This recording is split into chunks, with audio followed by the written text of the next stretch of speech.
मेरे ख्याल में ये बहुत बड़ा स्टेप है। मैं हैरान हो गया हूँ कि ऐसा स्टेप इन्होंने लिया। एक बहुत बड़ी डेवलपमेंट हुई है भारत और अमेरिका के हवाले से। और अब एक बड़ी खबर आपको बता दें, भारत और अमेरिका के बीच सिक्योरिटी ऑफ सप्लाई एग्रीमेंट पर समझौता हो गया है। अमेरिकी डीओडी, डिपार्टमेंट ऑफ डिफेंस, और इंडिया की मिनिस्ट्री ऑफ डिफेंस जो है, इन्होंने एक सिक्योरिटी ऑफ सप्लाई अरेंजमेंट के नाम से एक एग्रीमेंट साइन किया है आज। देखिए, सीधी सादी बात यह है कि इन्होंने ये किया क्यों। जो इन्होंने किया इस पर वाज़ेह है क्यों किया। It's very obvious why they did it, है ना। आईटी सेक्टर के अंदर, एक्सपोर्ट के अंदर एक अहम किरदार अदा कर रहा है और एक बड़ी इकोनॉमी आईटी की वजह से भी बन रहा है। एक तरफ प्राइम मिनिस्टर मोदी यूक्रेन में बैठे हैं, ये देखें रिवॉर्ड। अमेरिकन, आपको पता है, मैंने वो कहा था कि अमेरिकन बहुत सारी चीजें रोक के बैठे हुए हैं। अमेरिका और भारत ने पाकिस्तान से मुतालबा किया कि फौरी इकदाम के जरिए ये यकीनी बनाया जाए कि इसकी सरजमीन दहशतगर्द हमलों के लिए इस्तेमाल ना की जाए। तवक्को ये की जा रही थी कि इस महीने के आखिर तक वो जो IMF का एग्जीक्यूटिव बोर्ड है वो बाकायदा तौर पर मंजूरी दे देगा। मैं इसकी गारंटी करता हूं इस बात की कि इंडिया की मर्जी के बगैर आपको IMF लोन नहीं दे सकता, ना देता है। लेकिन अब उसमें लेटेस्ट डेवलपमेंट ये हुई है कि कम से कम इस महीने तो IMF का जो एग्जीक्यूटिव बोर्ड है उसका इजलास तो गालिबन हो रहा होगा, लेकिन पाकिस्तान जो है वो एजेंडे पर नहीं है। Somewhere in the Pacific ocean Indians को कुछ चीज चाहिए तो अमेरिकन फौज जो नजदीक तरीन होगी वो उनको प्रोवाइड करेगी। आप ये कह लें कि सोसा।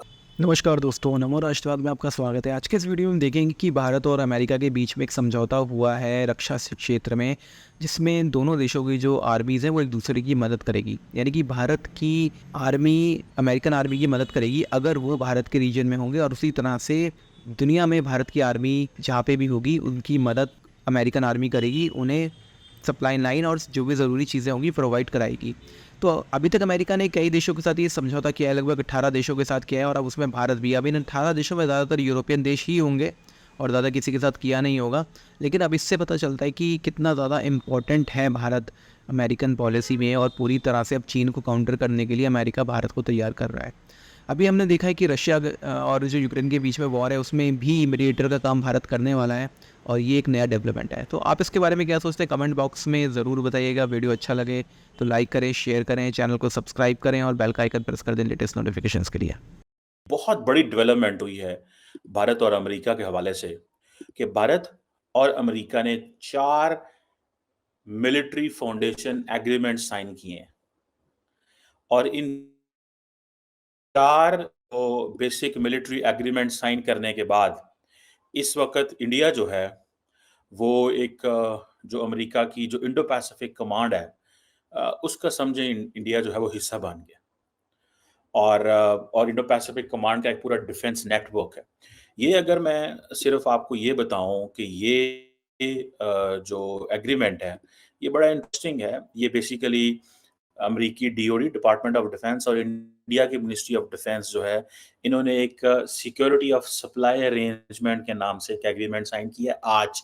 अमेरिका के इस वक्त भारत के जो डिफेंस मिनिस्टर हैं राजनाथ सिंह साहब, वो अमेरिका के अंदर मौजूद हैं, और ये जो पिक्चर है ये उन्हीं की है जो वहाँ पे उनको अमेरिकन वेलकम कर रहे हैं। एक तरफ प्राइम मिनिस्टर मोदी यूक्रेन में बैठे हैं, ये देखें रिवॉर्ड। अमेरिकन, आपको पता है, मैंने वो कहा था कि अमेरिकन बहुत सारी चीजें रोक के बैठे हुए हैं। जो वो चाहते हैं कि इंडिया हमारे साथ ज्यादा कोऑपरेट करे ताकि हम वो सारी की सारी चीजें इंडिया के साथ शेयर करें। अब अमेरिका और इंडिया क्या कह रहे हैं, ये एग्रीमेंट है क्या, ये अब अगले कुछ मिनट्स में मैं आपको इसके हवाले से बताऊंगा। इसकी इम्प्लीकेशंस क्या होंगी, इंडिया किस एडवांटेज पोजीशन में आ गया। देखें, ये जो मिनिस्ट्री ऑफ डिफेंस और डीओडी का जो एग्रीमेंट है ये एक बायलैटरल एग्रीमेंट है, लेकिन नॉन बाइंडिंग है। ठीक है जी, बायलैटरल एग्रीमेंट है लेकिन नॉन बाइंडिंग है, सिक्योरिटी ऑफ सप्लाई अरेंजमेंट के दरमियान। ये जो है जिसे आप ये कह लें कि सोसा कहा जा सकता है, सिक्योरिटी ऑफ सप्लाई अरेंजमेंट जो है, ये इंडिया और अमेरिका के लोगों ने ये साइन किया है। निचले लेवल के लोगों ने, एडिशनल सेक्रेटरी लेवल पे जो लोग हैं उन्होंने ये साइन किया है, और अमेरिका के भी एक डीजी एक्विजिशन है, उन्होंने साइन किया है। अब इंडिया और जो अमेरिका है एक दूसरे को जिसे कहते हैं ना सपोर्ट देंगे, प्रायोरिटी सपोर्ट देंगे फॉर गुड्स एंड सर्विसेज। जिसकी वजह से दोनों मुल्कों का डिफेंस मजबूत हो सकता है। अगर कहीं पे अमेरिका को कोई चीज़ चाहिए ऐसी जो उनके डिफेंस के लिए ज़रूरी है और कहीं पे इंडिया को कुछ ऐसा चाहिए जो इंडिया के डिफेंस के लिए ज़रूरी है, तो अमेरिका ये प्रोवाइड करेगा।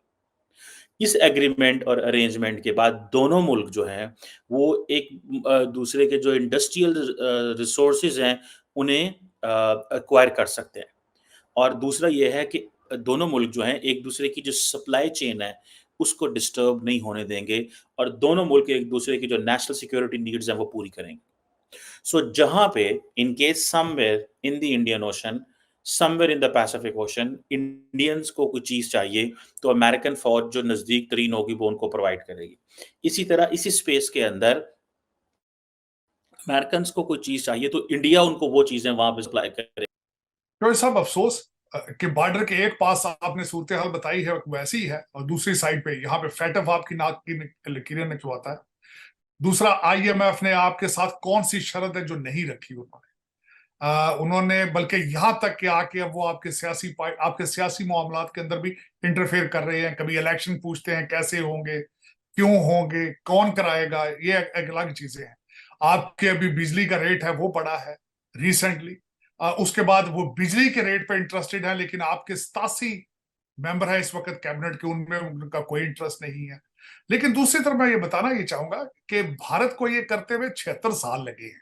आप ये देखें कि वहां पे इंडियन इंस्टीट्यूट ऑफ टेक्नोलॉजी से लोग पढ़ के जा रहे हैं और पूरी दुनिया पे हुकूमत करते नजर आ रहे हैं। इस वक्त अगर देखा जाए तो अमेरिका, आईएमएफ तो ultimately is funded by America. America की हर दूसरी बड़ी ऑर्गेनाइजेशन का हेड जो है वो भारतीय निजाद है और इंडियन इंस्टीट्यूट ऑफ टेक्नोलॉजी से पढ़ा है। अजय बंगा की सबसे बड़ी मिसाल है, उनके कांग्रेसमैन, उनके प्रेसिडेंशियल कैंडिडेट, हत्ता कि वहां की वाइस प्रेसिडेंट जो है कमला हैरिस, वो इंडियन निजाद है।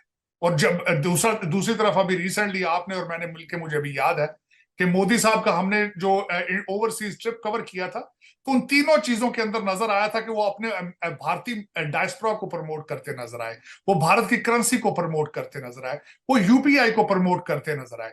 आपने कभी देखा है कि हमारा कोई फॉरेन डेलीगेशन गया हो, उसने सबसे पहले तो ये बताऊंगा कि जाते कर्जा लेने हैं लेकिन 350 बंदों का डेलीगेशन साथ जाता है, कैमरामैन साथ जाते हैं, शेफ साथ जाते हैं, कुक साथ जाते हैं। तो कंपैरिजन मेरे ख्याल में एक तो चोई साहब, मैं अब इस पॉइंट पे पहुंचा हूं कि हमारा कंपैरिजन अब भारत के साथ करना पॉसिबल नहीं। डेफिनेटली सर, इवन जो लोग देखते हैं, इंडिया से बड़ी तादाद में ऑडियंस है और वो इस चीज से अब नाराज होते हैं कि भाई हमारे साथ कंपैरिजन ना करो। और मैं पर्सनली ये समझता हूँ कि कंपैरिजन अब नहीं बनता, लेकिन सीखना तो बनता है सर, के सीखना भी नहीं बनता। सीखना बिल्कुल चाहिए, मैं समझ, लेकिन अब टाइम आता जा रहा है कि आपको अफगानिस्तान से भी सीखना पड़ेगा। अब तो वो भी आपसे आगे जा रहे हैं। और दूसरा, मैं यहाँ पे सबसे बड़ी जो बात बताऊंगा, जो उनके साथ कंपैरिजन नहीं बनता और दुनिया भारत के पीछे क्यों चलती है, 595 बिलियन डॉलर का उनका फॉरेन एक्सचेंज है। आप 2-2 बिलियन के लिए।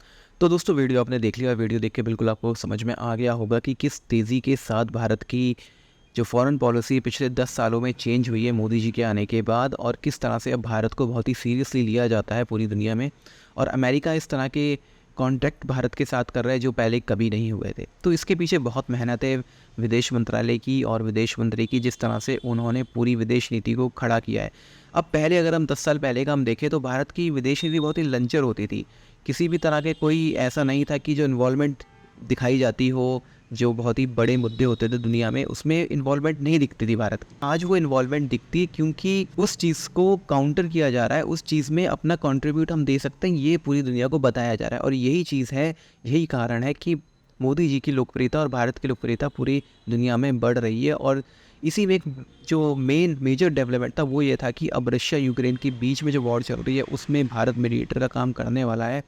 मीडिएटर होगा, जो कि पहले चाइना बहुत ज़्यादा कोशिश कर रहा था कि किसी तरह से रशिया और यूक्रेन के बीच में वो वॉर को रुकवा दे, पर वो इसमें टोटली फेल्ड हो गए हैं। और जो रशियन प्रेसिडेंट है उनका बहुत ज़्यादा जो विश्वास था वो बिल्कुल मोदी जी के ऊपर है कि वो उन पे बहुत ज़्यादा विश्वास करते हैं। तो यही पिछले वीडियो में हमने देखा था, मैंने कल एक वीडियो डाला था जिसमें मैंने यही चीज़ें, एक पिछले वीडियो मैंने डाला था जिसका डिस्क्रिप्शन बॉक्स में आपको लिंक मिल जाएगा, कि जो वॉर को लेके अभी जो मीडिएटर भारत बनने वाला है उसके बाद एक बहुत बड़ा चेंज आने वाला है पूरे JNK में और पाक ऑक्यूपाइड कश्मीर में। अब इसलिए पाकिस्तानी जो है ये इस चीज़ को समझते हैं और इसलिए ये बहुत ज़्यादा अलर्ट है और इन चीज़ों को, इनके जो रिपोर्टर्स हैं या यूट्यूबर्स हैं वो इस पे कमेंटिंग कर रहे हैं। तो आप इसके बारे में क्या सोचते हैं वीडियो के कमेंट बॉक्स में ज़रूर बताइएगा, और वीडियो अच्छा लगे तो लाइक करें, शेयर करें, चैनल को सब्सक्राइब करें, हो सके तो चैनल को ज्वाइन भी करें। मिलता है अगली वीडियो में, तब तक के लिए जय श्री राम।